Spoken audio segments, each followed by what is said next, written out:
Assalamualaikum warahmatullahi wabarakatuh. Apa kabar kawan-kawan keluarga petani? Kawan-kawan keluarga petani, sudah tahu belum? Ternyata saat ini ada sebuah penemuan yang ditemukan oleh salah satu petani Indonesia yang mana beliau berdomisili di Blitar, petani milenial yang menemukan ternyata ada pengganti pupuk ya. Yang walaupun memang terakhir ini dikatakan itu bukan pupuk, tapi penggunanya mirip dengan pupuk.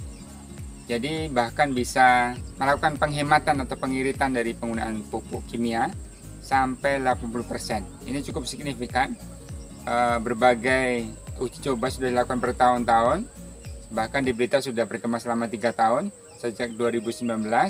Bahkan beliau sendiri sudah menerapkan ini sudah cukup lama ya. Tentunya penggunaan pengganti pupuk ini cukup perlu kita pelajari bersama. Terus terang, saya sendiri juga belum mencobanya, maka kita sama-sama belajar. Kenapa saya menginformasikan ini secepat mungkin? Karena bisa jadi dari kawan-kawan bisa mempraktekannya secepat mungkin di rumah masing-masing. Apa namanya? Nama pengganti pupuk itu adalah Biosaka. Bio sendiri adalah bisa berarti tanaman atau tumbuhan.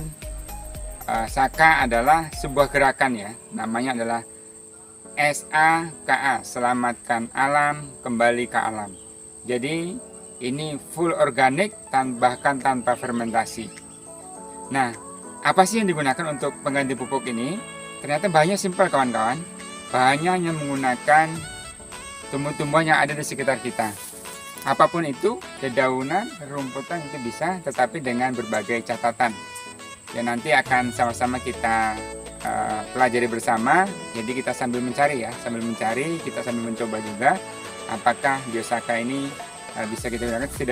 Setidaknya ini informasi awal bahwasannya ada sebuah inovasi baru dari anak negeri kita, namanya Bapak Ansar, petani di Blitar, petani milenial yang sekarang sudah digandeng oleh Kementerian Pertanian untuk menyebarkan atau memberikan pendampingan kepada petani-petani secara nasional dimulai dari Pulau Jawa, dan harapannya bisa juga sampai ke seluruh pelosok negeri ini, kepada para petani, kepada kita semua tentunya. Tapi kita juga berupaya untuk mencoba secepat mungkin karena ini juga penemuannya cukup bagus dan bahannya cukup simpel. Mari sama-sama belajar. Tapi sebelum itu, bagi kawan-kawan yang ingin hemat memakai pupuk sampai 80% bahkan tanpa pupuk kimia sama sekali, silakan klik subscribe dan klik tombol loncengnya. Selamat menyaksikan.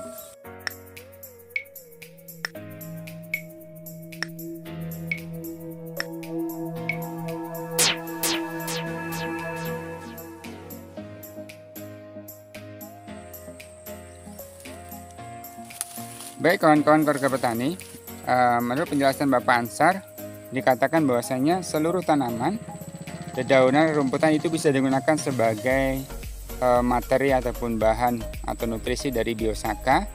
Tetapi ada berbagai catatan yang perlu kita perhatikan. Yang pertama dari ini ya, dari bentuk tanaman itu.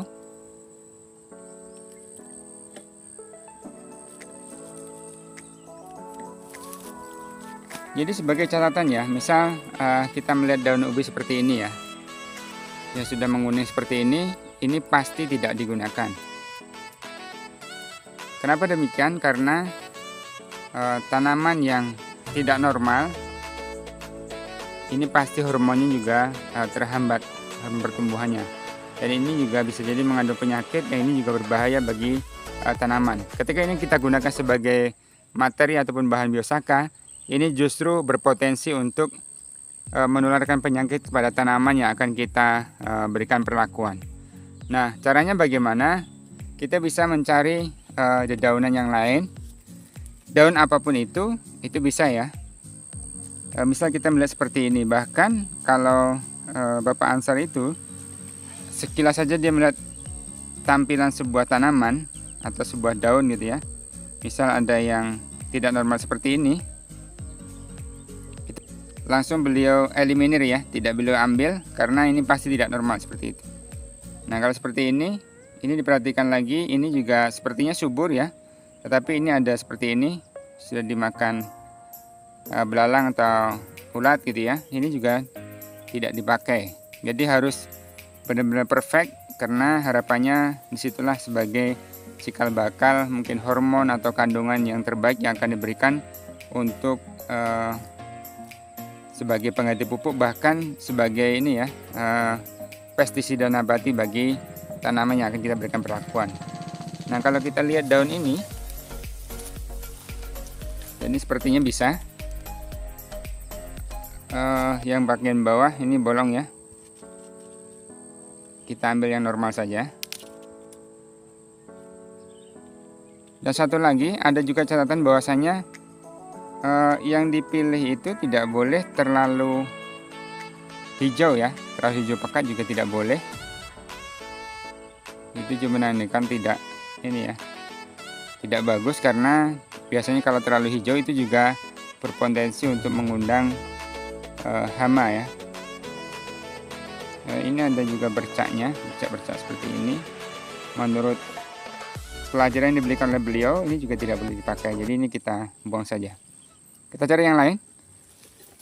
Jadi catatannya adalah kita mencari bahan-bahan dedaunan, daun apapun itu, tetapi dengan catatan daun itu normal. Kalau daun bolong-bolong seperti ini nih, berpotensi mengundang penyakit gitu malahan.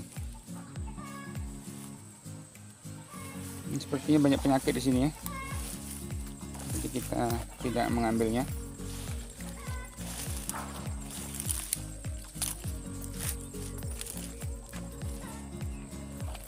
Kita coba cek, ini daun ubi jalar ya.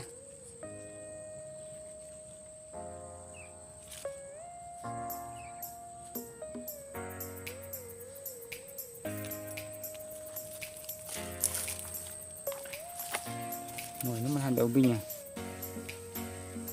masih bagus ya.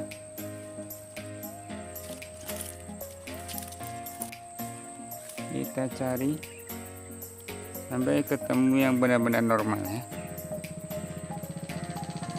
Ini kita lihat, ini bisa ya.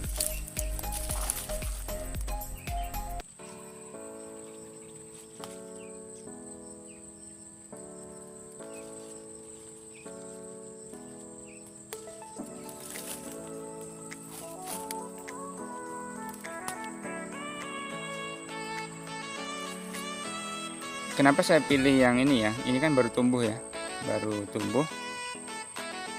Harapannya ini ada banyak hormon auksinya ya, karena menurut penjelasan dari Bapak Ansar juga, Biosaka ini mengandung hormon ya, hormon auksin, gibberellin, stokinin.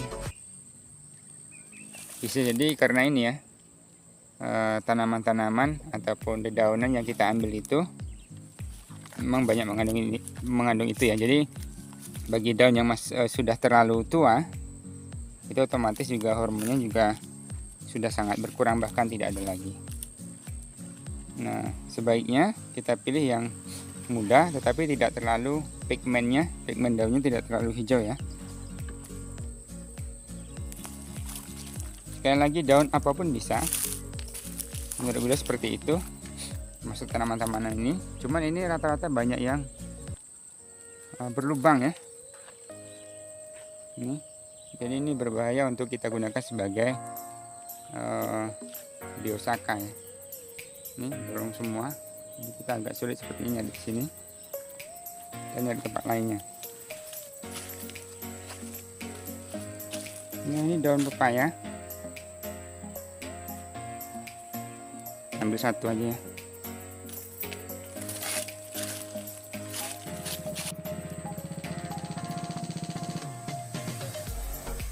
Ini sepertinya bagus.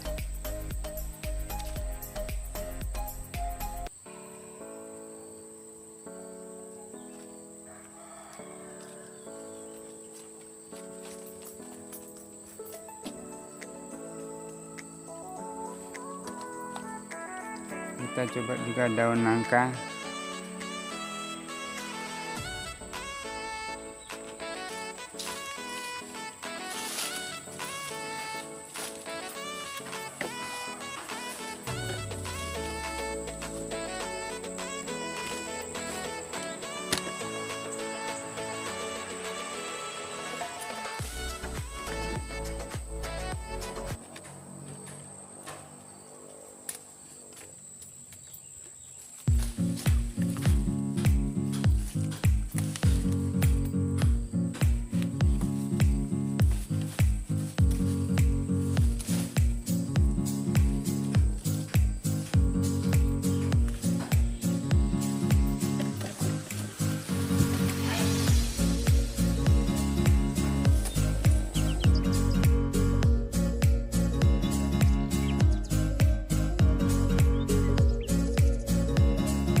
NPK dari hayati ya, tanaman, bisa rumput, bisa pepohonan, intinya bebas.